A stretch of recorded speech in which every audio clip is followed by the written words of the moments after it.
मंगलम भगवान विष्णु मंगलम गरुड़ध्वज मंगलम पुंडरीकांच्यो मंगलाय तनोहरि।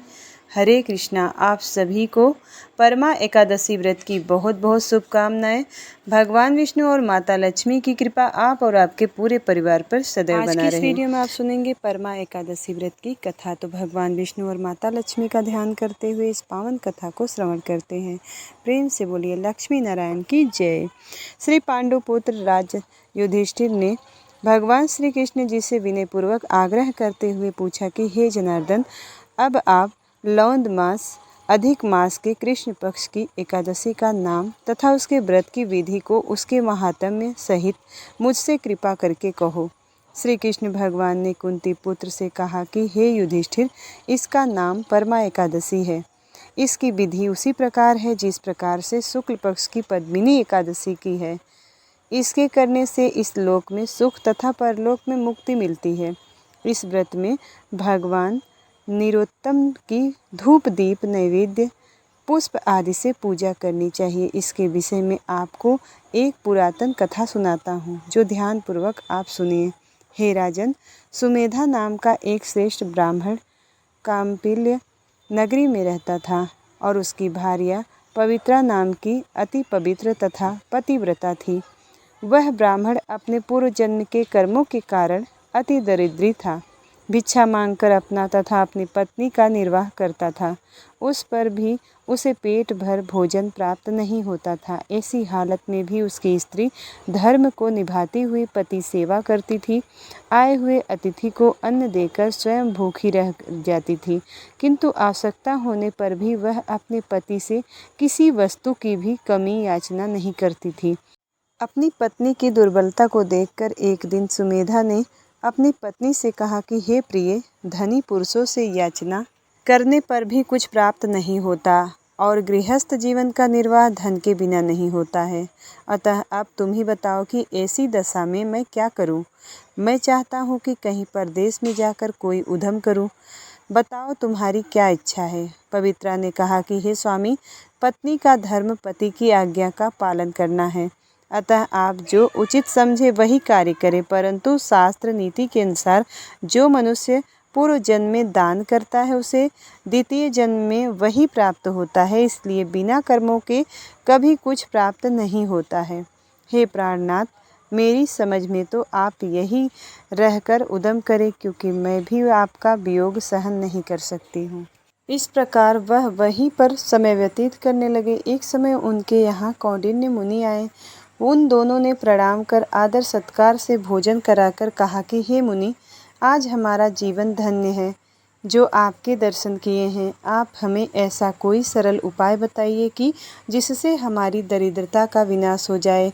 कौंडिन्य मुनि ने कहा कि हे पवित्रा, मलमास के कृष्ण पक्ष की परमा एकादशी का व्रत करने से मनुष्य के समस्त दुख, दरिद्र, रोग, पराजय व पाप नष्ट हो जाते हैं और वह धनवान हो जाता है। इस व्रत में भजन कीर्तन आदि करते हुए रात्रि जागरण करना चाहिए। श्री शिवजी महाराज ने कुबेर जी को इसी व्रत के प्रभाव से के कारण ही धनाधिपति बना दिया। इसी परमा एकादशी के व्रत के प्रभाव से राजा हरिश्चंद्र को पुत्र और स्त्री और राज्य आदि पुनः प्राप्त हुआ था। तब मुनि ने परमा एकादशी के व्रत की विधि पूर्ण रूप से कह सुनाई।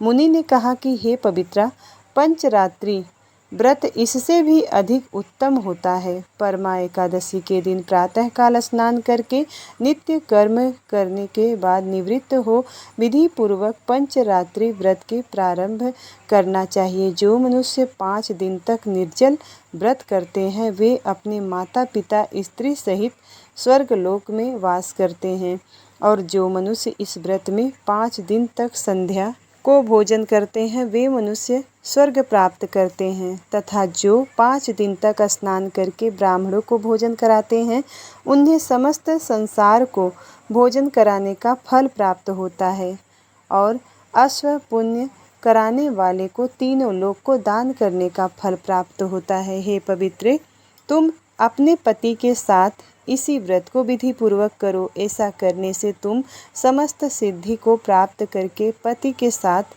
स्वर्ग को प्राप्त करोगी। मुनि के वचन सुना पवित्रा ने अपने पति के साथ इसी व्रत को 5 दिन तक किया, जिसके प्रभाव से राजा ने उन्हें रहने के लिए 1 ग्राम दिया, जिससे वे दोनों इस लोक में सुखमय जीवन व्यतीत करने पर अंत में विष्णु लोक को गए। प्रेम से बोलिए भगवान विष्णु की जय, माता लक्ष्मी की जय, 11 माता की जय।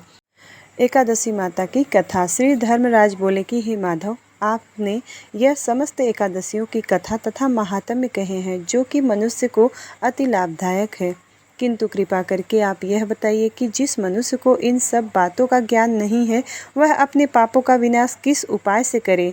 श्री कृष्ण जी ने कहा कि हे धर्मराज, आपने लोक कल्याण के लिए अति उत्तम प्रश्न किया है। मैं आपको बताता हूँ, उसे आप ध्यान पूर्वक सुने। हे राजन, पुण्य और दान करने में जाति पाति का विचार नहीं करना चाहिए, क्योंकि यदि कोई पुण्य करता किसी ब्राह्मण को भोजन कराता है और वह ब्राह्मण धनी अथवा अच्छा खाता पीता है तो उसका यह पुण्य नहीं बल्कि नरक में जाने की सीढ़ी बन जाता है। जो भूखा नहीं है उसे भोजन कराना व्यर्थ है, क्योंकि उसे तो घर में ही भोजन प्राप्त होता है। अतः ऐसे मनुष्य को भोजन कराना चाहिए जिसे अन्न दुर्बल हो जा रहा हो, वह 1 या अधिक दिन से भूखा हो। जो मनुष्य भूखे को भोजन कराते हैं यह इस लोक में सुख भोग कर तथा परलोक में आनंद प्राप्त करते हैं, वैकुंठ में वास करते हैं। अब मैं तुम्हें इस विषय में एक कथा कहता हूँ, जो ध्यान पूर्वक सुनो। एक बार एक गांव में जाकर शूद्रों को राजा के कर्मचारी अपने काम की बेगार को पकड़कर ले गए।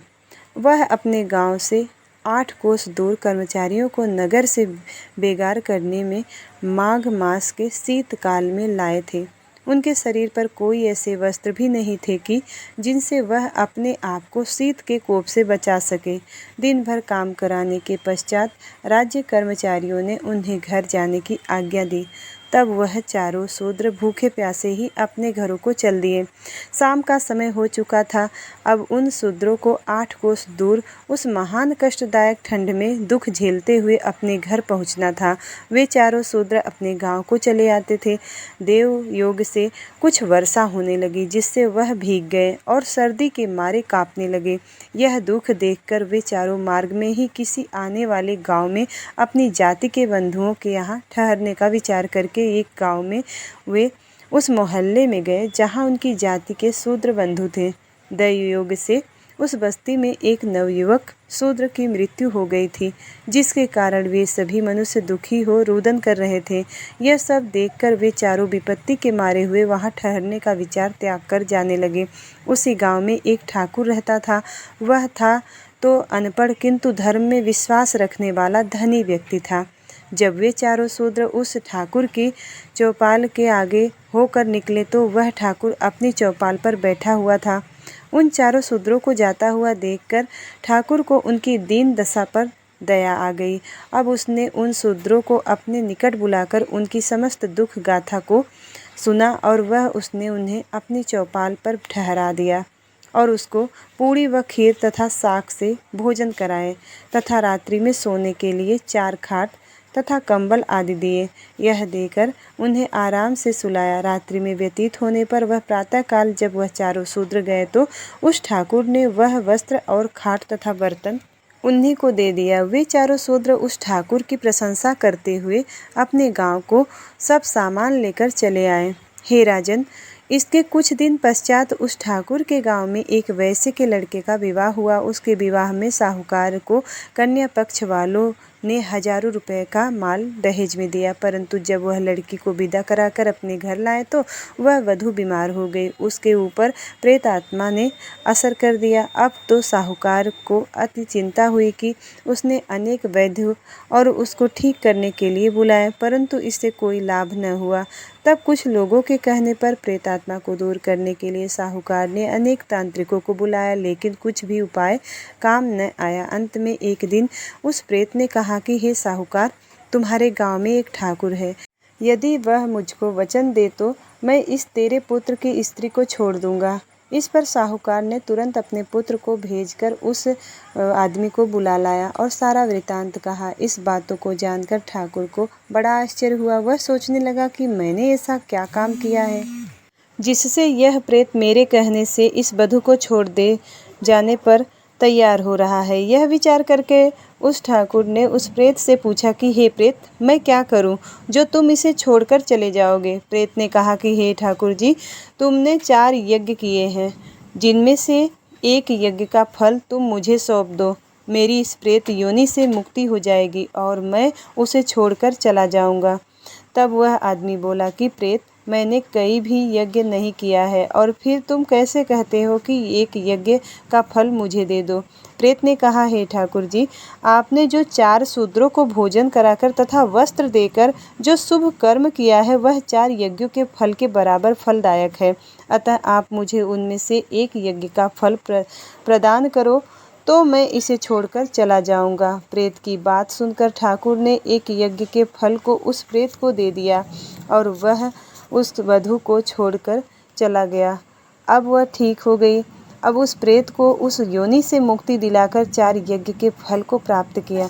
हे युधिष्ठिर, इस प्रकार जो मनुष्य एकादशी, व्रत विधि इत्यादि का ज्ञान न होने पर भी भूखे किसी भी वर्ण के मनुष्य हो, जो भोजन तथा वस्त्र देते हैं, उन्हें अश्वमेघ यज्ञ का फल प्राप्त होता है। इस लोक में नाना प्रकार के सुख भोग कर वह प्रलय के अंत तक विष्णु लोक में वास करता है। तो प्रेम से बोलिए भगवान विष्णु और माता लक्ष्मी की जय। एकादशी माता की जय। ओम जय एकादशी माता, जय एकादशी माता। विष्णु पूजा व्रत को धारण कर शक्ति मुक्ति पाता। तेरे नाम गिनाऊं देवी भक्ति प्रदान करनी। गुण गौरव की देनी माता शास्त्रों में वरनी। ओम जय एकादशी माता। मार्गशीर्ष के कृष्ण पक्ष की उत्पन्न होती है। शुक्ल पक्ष में मोक्षदायिनी पापों को धोती। पौष मास के कृष्ण पक्ष की सफला नामक है। शुक्ल पक्ष में होय पुत्रदा आनंद से रहियो। रमा षडतिला माघ मास में कृष्ण पक्ष आवे। शुक्ल पक्ष में जया कहावे, विजय सदा पावे।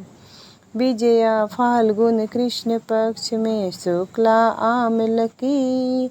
ओम जय एकादशी पाप मोचनी कृष्ण पक्ष में चैत्र मास बाल की। चैत्र शुक्ल में नाम कामदा धन देने वाली। नाम वरुथनी कृष्ण पक्ष में वैशाख महाबली। ओम जय एकादशी माता। शुक्ल पक्ष में होय मोहनी अपराजेष्ठ कृष्ण पक्षी। नाम निर्जला सब सुख करनी शुक्ल पक्ष रखी। योगिनी नाम आषाढ़ में जानो कृष्ण पक्ष वरनी। देवसैनी नाम कहायो शुक्ल पक्ष धरनी। ओम जय एकादशी माता। कामिका श्रावण मास में आवे कृष्ण पक्ष कहियो। श्रावण शुक्ला होए पुत्रदा आनंद से रहियो। ओम जय एकादशी माता। अजा भाद्रपद कृष्ण पक्ष की परिवर्तनी शुक्ला। इंद्रा अश्विन कृष्ण पक्ष में व्रत से भवसागर निकला। ओम जय एकादशी माता। पांसा कुसा है शुक्ल पक्ष में पाप हरणहारी। रमा मास कार्तिक में आवे सुखदायक भारी। देवोत्थानी शुक्ल पक्ष की दुख दारिद्र नाशक मैया। लौंद मास की करो बेनती पार करो नैया। शुक्ल लौंद में होय पद्मिनी दुख दारिद्र हरनी। परमा कृष्ण पक्ष में होती जन मंगल करनी। जो कोई आरती एकादशी की भक्ति सहित गावे। जन रघुनाथ स्वर्ग का वासा निश्चय वह पावे। ओम जय एकादशी माता, ओम जय एकादशी माता, ओम जय एकादशी माता। विष्णु पूजा व्रत को धारण कर शक्ति मुक्ति पाता। ओम जय एकादशी माता। प्रेम से बोलिए 11 माता की जय।